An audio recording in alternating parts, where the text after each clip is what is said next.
Awesome. We're official. We're on. So we're going to start by talking about engagement. And honestly, Michelle and I were just talking about this, and this goes without saying from when I was here before too. I think we're all struggling with this, myself included. Like I taught a group of eighth graders today, and I said to Michelle, I think two people had their screens on the whole time, and I'm fairly certain like nobody was there. And this was a lesson that Mr. Coulter was like, we've got a guest teacher, and this is going to be great. And I thought it was really fun. And so at the end of the day, I think engagement is one of the biggest things that we're all struggling with right now, regardless of what tricks we're using and things that we're doing. It's just really hard to suck kids in when we can't literally suck them in or get in their space or notice when they're disengaged. I will say this though, I think a silver lining, maybe we're not looking at, I feel like it depends on the day if I'm looking at silver linings or not. I do think that there were probably a lot of kids in our classrooms pre-March of 2020 who were equally as disengaged, but could look like they were engaged because they were there. It's just becoming, I feel like now it's just even more obvious what those disengagement strategies look like, because it's turning off your screen or it's having something else up behind there, whereas before it might have just been being checked out, right? And so I do think that that's something worth looking at. One of the things, I'm going to start by sharing this, and some of you might have already looked at it. And then I'm going to have you help me think how we might use this with kids, because I'm actually thinking it could make for a really nice place for self-assessment and goal setting. In the distance learning playbook, I don't know if you guys, have any of you studied that? Some of you might have read it or studied it. Don't worry, I'm going to share my favorite part of it right now. You've got a lot on your plates, but John Hattie and Doug Fisher and Nancy Frey came out with a great book this summer, the Distance Learning Playbook. And honestly, their chapter on engagement, I feel like goes well beyond distance learning. And they share something in that chapter that I'm going to share with you now because I found it to be really powerful. And this is what I think could eventually be shared with kids in some way, shape, or form. But they talk about a continuum of engagement. You might even be thinking as I share this, where are the kids in your classroom? And they basically talk like, okay, we've got this continuum, if you will. And in the middle, we might have passive learning. Okay, so like that might be down the middle. And on this side, we have active. And on this side, we have active. And what they go on to say is that on this end of passive is disengagement. And then on this side of the continuum is where you actually have engagement. And this is what we're shooting for. And so as I'm going to be practical, don't worry, I'm not going to talk like big picture the whole time, but I want us to think about like, how can we take every student and just move them along the continuum in little bits? It can't be to take student from actively disengaged to actively engaged overnight. What he goes on to explain, what John Hattie goes on to explain is that on this side, and I probably didn't make it big enough, the first step is kids withdrawing. And that's what we see a lot of right now. That's turning off your screen. That's showing up for attendance and then piecing out. That's being there for the lesson. And even maybe the screen is on, but I start to like sit back or look away. Or today there was one kid where it's just like the top of your head. Like I start to withdraw. You might even see it during your lessons. At the beginning of the lesson, they're on, they're talking, they're responding, and then as the lesson goes on, they start to withdraw. It's not a bad thing, right? You're there, you're listening. It's better though if I could be on this end where I'm getting some participation. And it doesn't have to be a lot, but I start to move into like more engagement instead of disengagement if I at least give my thumbs up, if I at least answer the poll, if I at least, it doesn't have to be a lot. Participation does not have to be like running the ship, but participation is just answering something in the chat, which I'm laughing because during one of the lab sites today, there was like very little of even this. And it was like, how do I even start to get some sort of participation? Now, they go on to talk a little bit more, like break it down more and say that beyond withdrawing, there's avoiding. Like there's I'm literally not doing this assignment. It's not even withdrawing. I'm not going to read today. I'm not going to write today. I'm going to avoid this task. And then this is the one that we don't see as much, but it happens. And I feel like it's real. This is the more obvious one that in the classroom we were able to name a little bit more, and that's disrupting. And right now we don't see a ton of that. Like I think the disengagement that we're seeing more of right now is the avoiding and withdrawing. And I don't want to put words in your mouth than the disrupting. The disrupting would be like with the school last week, and there were girls who were jumping on a trampoline at each other's house during distance learning with their computers. Like they were disrupting, they were disengaged, and they were disrupting the rest of the class, literally. But I think right now, to me, the biggest pool of kids that I'm most worried about in most of the schools I'm supporting are this avoiding and withdrawing, because it feels like that's where you're getting some of the disengaged that needs to move towards the more engaged. And then I'll just finish it off for you guys. They move by saying, okay, first you have participating. That's just like yes or no. Then it's like investing. Like I actually care about this. I actually want to participate in a way that's not a yes and no answer, but I'm thinking more deeply about what you're presenting. And then last but not least, driving. So I'm leading the discussions. I'm saying what we should learn about. I'm asking questions in the chat box. I'm saying this reminds me of.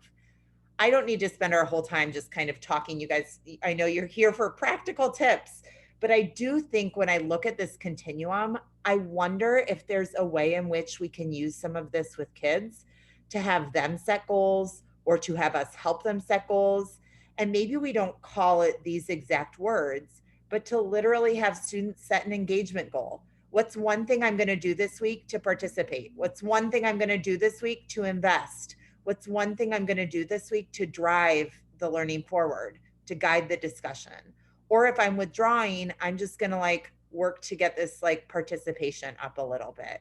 So I don't know whether it's a Google form or a self-assessment or a conversation that you have with your kids, but I think that sharing this, maybe not in these exact words, can help kids think about what active disengagement looks like versus active engagement, if that makes sense.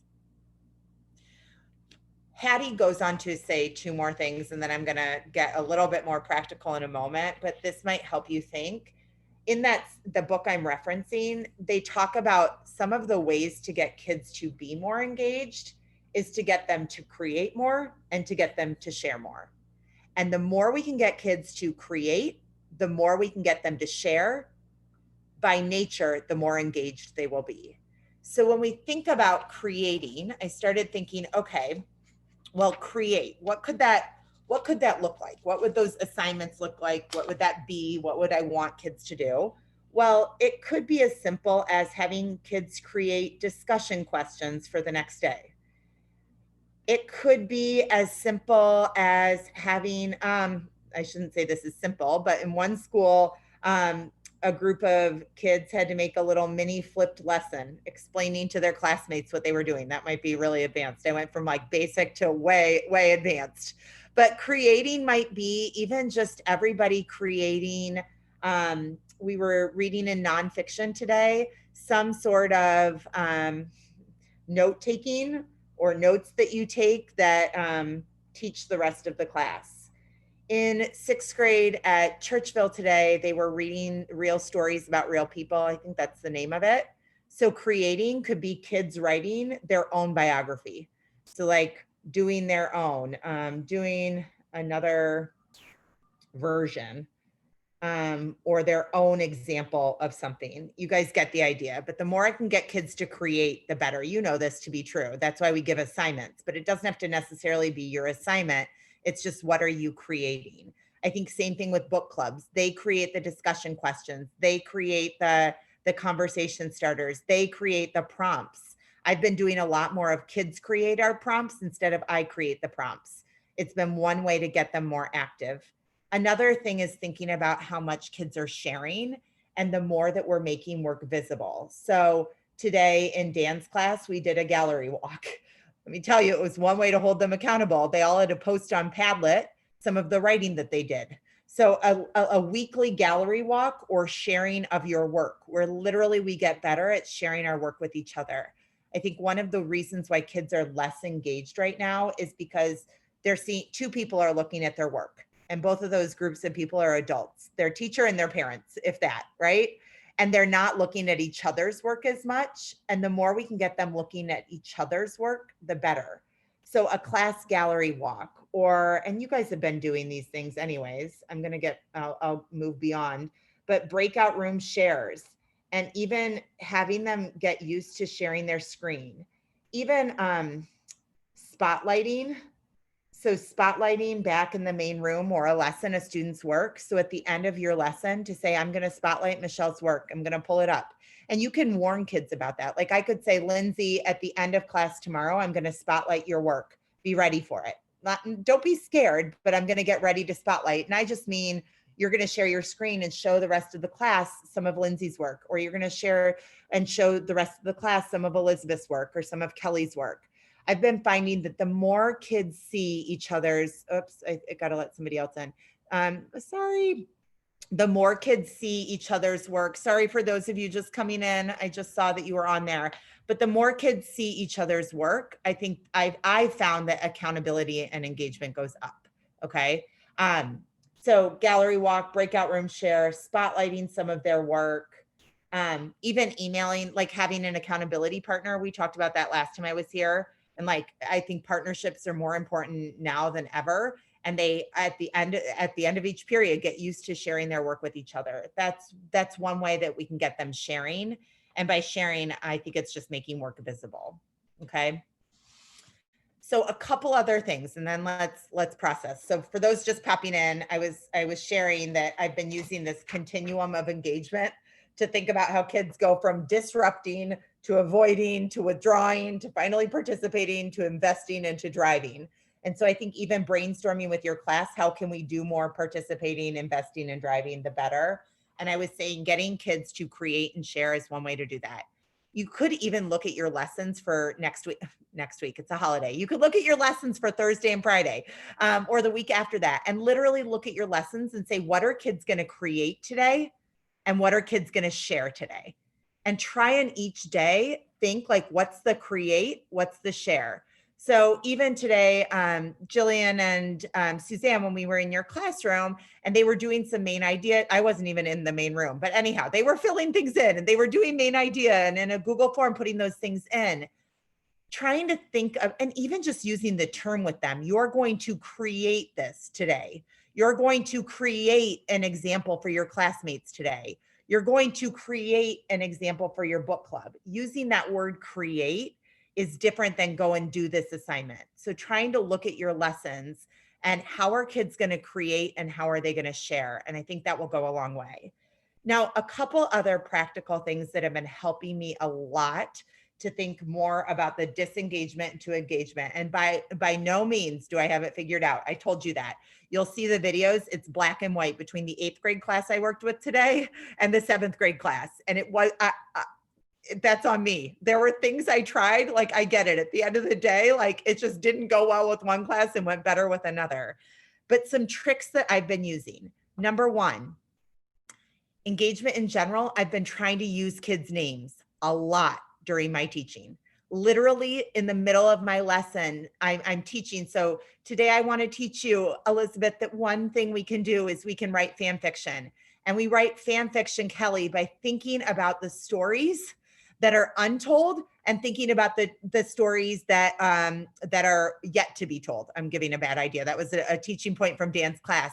But literally, I'm trying to use kids' names periodically throughout the lesson. It's been working. They've been queuing in. They've been looking up, even saying things like, Benjamin, let me know right now, or Ben, let me know as I continue to talk when I should pause so we can share an idea. All of a sudden you hear your name. It doesn't need to interrupt. Like at first you're kind of like, that's going to interrupt everybody. I don't pause. I don't let it interrupt. I just start using the names. It was actually something last week that some teachers and I were trying. We brainstormed how to engage kids. I was with a school from Dallas, a middle school from Dallas. We're like, let's try and use more names. And it was working. It was, Leah, get ready to share with us momentarily. And all of a sudden I saw a little smile on Leah's face. Like it doesn't have to even be, it's out of the blue, but using those names has gone a long way. So that's number one. I've really been trying to work with the screen off and screen on thing. And Michelle and I were just talking about this. And I know some of it is privacy and some of it is, what kids are allowed to share or not allowed to share. And there's a lot of research around trauma right now and having to have your screen on. I don't think it always has to be on, but little things. So like when I was with Emily's class today in 7th grade, they all went to individual breakout rooms to read. And I said, just make sure when you're in your breakout room, I don't have to see your face, but make sure that I can see something in the screen. So a lot of them had their screen flipped down like this. You can't see me now because it's down. And I didn't have to see the background. I didn't have to see but I knew they were there. Like even at this one point, Caleb, I'm like, just put your hand in there so I can see you're there. And he did it. And it wasn't because I was testing him to make sure he was there, but it just created more of a sense of, I see you. Oh, I love it. The ceiling's hard. Yes. I also have been doing things where I say, just pop on and hold up your book, or pop on and like, give me a scale of 1 to 5, and then they can go right back off. But one of the things that's been helping me is to not just do that at the beginning of class, but do it randomly throughout all of class. So like at random, midway through, to say, we're just going to hit pause real quick. Give me a 1 through 5. How clear with those instructions? Everybody screen on in 3, 2, 1. Great. Okay. And then they usually go screen right back off. But if you do it periodically throughout the class, they start to learn that they can't check out as much. That's been really helpful. I've been finding in terms of having screens on or screens off. I feel like that's such a loaded question, or loaded conversation, because there's a lot behind it. However, I will say this, and you guys know this, with the 8th graders I worked with today, 2 of them had their screens on the whole time. That was it. Versus the 7th graders, they all, except for 2, had their screens on the whole time. And it made a world of difference in my teaching. It made a world of difference in their energy. There was a few that had the exceptions, and she knew that. Emily was like, she knew the kids that had privacy things and didn't want their screens on. And she's like, there's going to be a handful that don't have their screens on. Everybody else, I'm excited to see your face. So I also think it's being mindful of who are the students that maybe having their screen off is okay, and who are the ones that we maybe want to set goals or have some expectations for some screen time, if you will. Again, I know that's such a loaded thing, but think about building stamina and volume. Even if it's like, let's all practice for 5 minutes today. Like, let's build our stamina for getting used to like working on the screen. And that's been helpful. A couple other things that have been helpful when it comes to engagement. I think I'm just making sure I'm looking at our time and like what other major things have been really helping. Having a schedule, and we did this today with Sandberg, but before the lesson starts, right here, I'll hold it up for you guys. My thing kind of came. Oh, it's all falling. Speaking of engagement, being a real person helps. No, I'm kidding. But like, this is my chicken scratch. It doesn't even make sense to anymore because I wrote it in front of the kids. But I literally said to the group of Sandberg students when they logged on, it was 12:30. And I said, here's the deal. We're going to be all together from 12:30 to 12:50. It's going to be a lesson. You're going to have time to independently work in breakouts from 12:50 to 1:05. We're going to all come back together for a quick little redirection for 5 minutes. Then you're going to have 15 more minutes, and then we'll share. So holding this up to them at the beginning helped engagement because it made it very clear what the expectations were. I even said to them, get ready, because at the end, during those final 10 minutes, you'll need to share out about this, this, or this. And so they had 3 options, and they were ready to come back and share with those 3 things. So having that schedule, just naming, like showing them what it's going to look like. And then I think the other thing is to name the elephant in the room. And this might be good to do right after Thanksgiving break, or what, like on a Monday, is to just say, look, we've got to talk about this. Like what's going to help us to be more engaged? Because at the end of the day, engagement isn't just about kids. And I think you can say this to them, and it's one we can all talk about. It's not about just showing up. Like they can do that in school, like I said before, and get their attendance grade and still be totally checked out.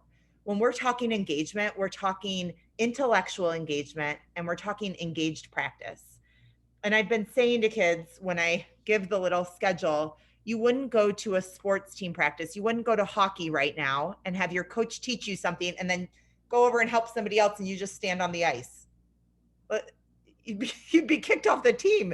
You'd be like, and not about being kicked off, but like you just keep practicing. And so I think when we're talking about engagement, it's more about that intellectual practice. How do we get kids to practice throughout the period? And making the sports analogy might be a helpful one.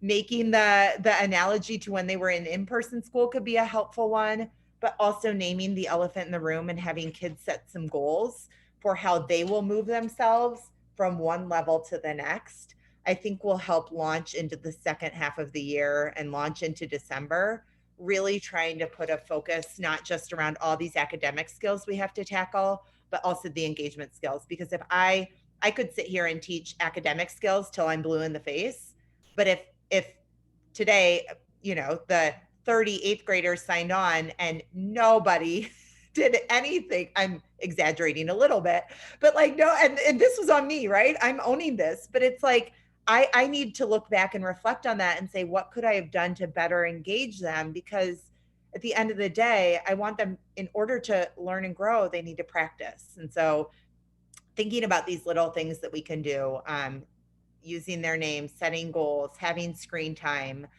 all those little moves, I think will go a long way. I probably shared some of what you're like, yes, Megan, I'm already doing that. I already have that. I probably shared some things that you guys have already practiced and tried. You probably had some other ideas of moves you're making. I know, Jillian, you even shared something in the chat real quick when I was saying like screen slanted or tilted. What are you guys thinking? Is there anything, any specific struggles we're having with engagement, or anything that you were thinking as I was sharing, whether it be the continuum, the create and share piece, or even just the extra little tip piece when it comes to engaging online? We tried the poll on Zoom today. We did a multiple choice activity, and it was like, what is the best evidence to support the claim? And that was really fun because they could do a poll. You couldn't see what everybody was answering, but we did an activity then. Well, it looks like nobody picked C. Why was C not a good answer? And then we kind of went through that as like one of our strategies of slashing the trash. But they did a really nice job and everybody was super engaged with that.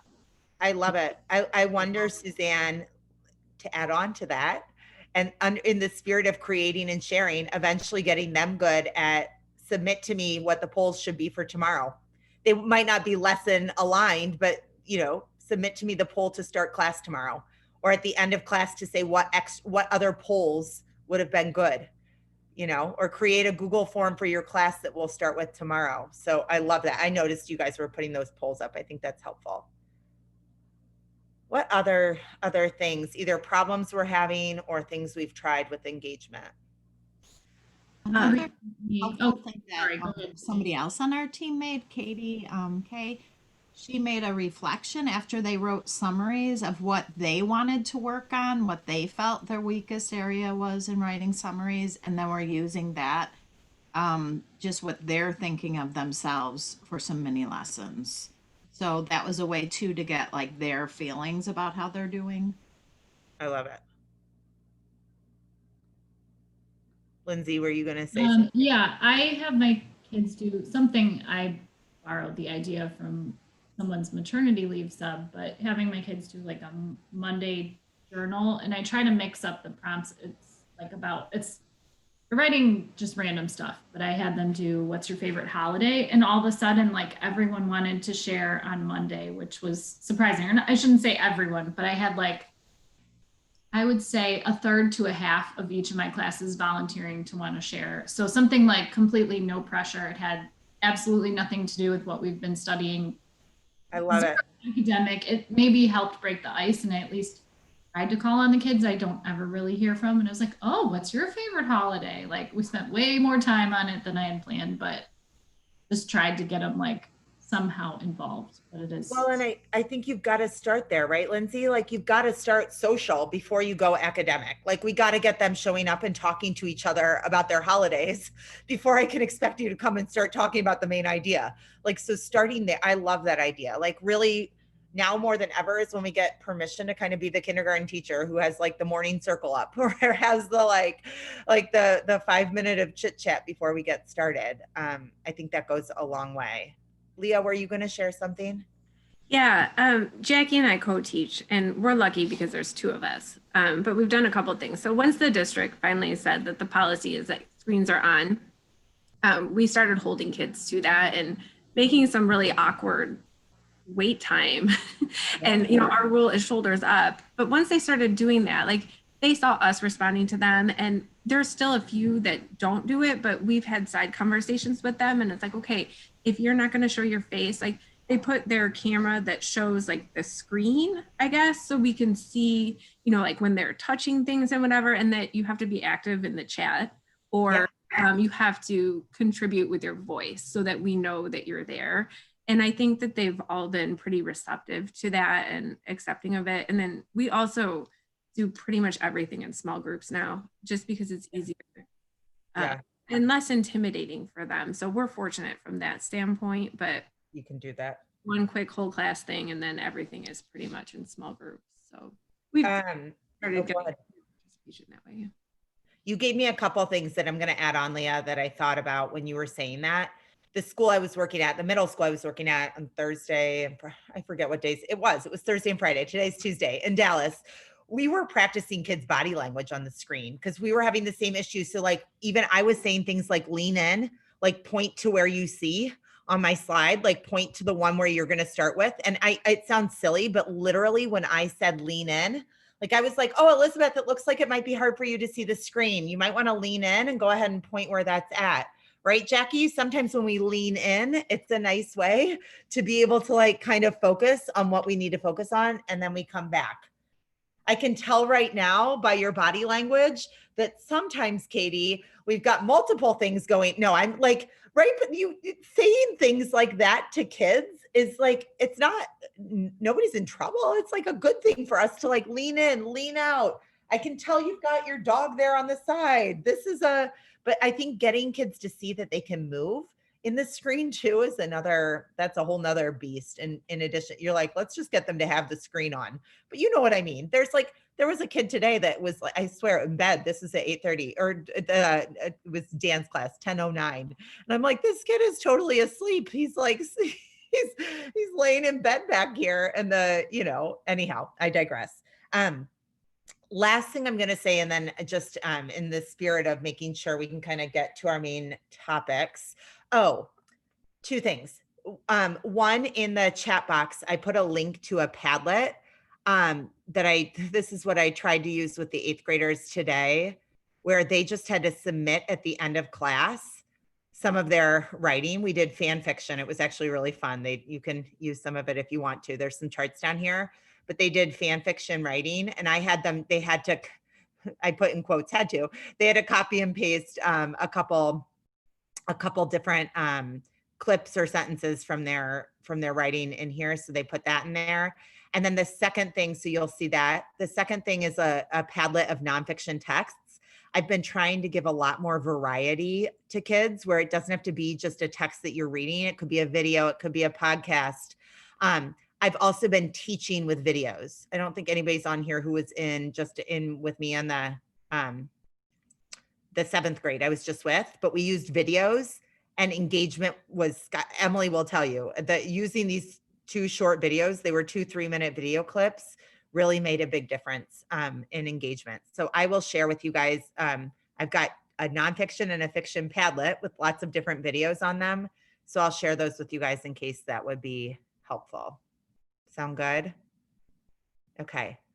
We're going to shift and talk about assessment here in a second. I hope some of that was helpful. It was quick. I know it's still hard. I'm like, I wish I could solve all of our problems right now. Easier said than done, but hopefully some things to think about. Let me see here. I'm going to stop recording.